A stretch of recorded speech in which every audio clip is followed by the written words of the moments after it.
Yung floor drain, doon po tayo mag-i-start ng tiles installation mga bro. Huwag po tayo kung saan-saan mag-start kasi pagdating yan dito mga bro, nakahangir yung tiles natin.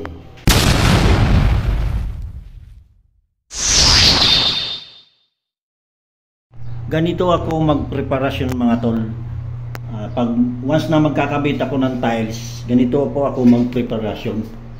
Ayan. So depende po yan mga tol kung sa sitwasyon ng area, kagaya po nito, meron siyang mga existing na tiles, ganito po ako magpreparasyon.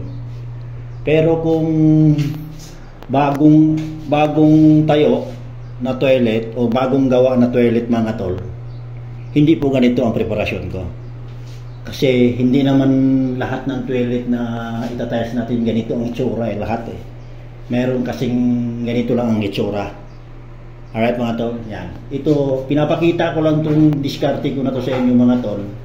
Hindi po ako magsasabi na gagayahin nyo to.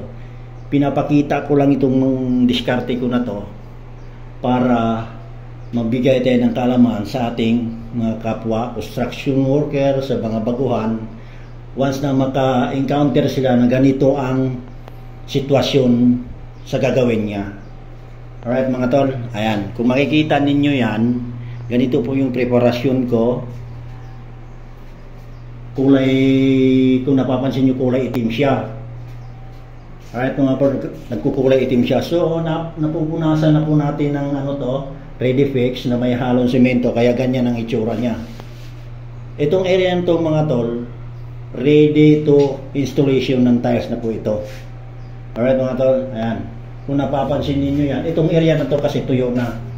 Ready na siya. Lalagyan ng tiles. Ito basa pa. Kaya pati ito tuyo na to siya. Kaya ito, mag-i-install na tayo ng tiles mga bro. Tiles installation natin mga bro.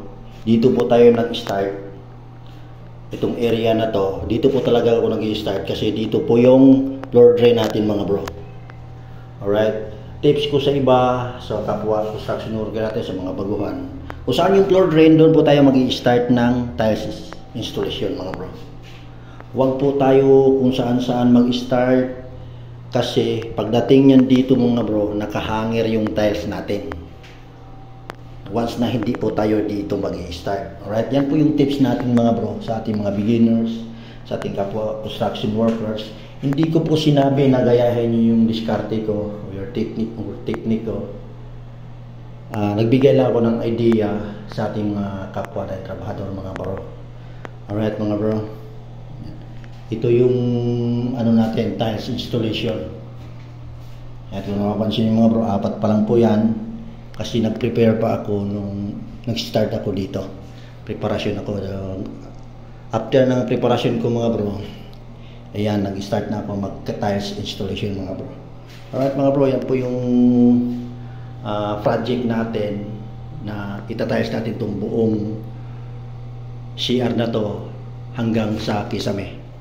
Alright mga bro, let's go.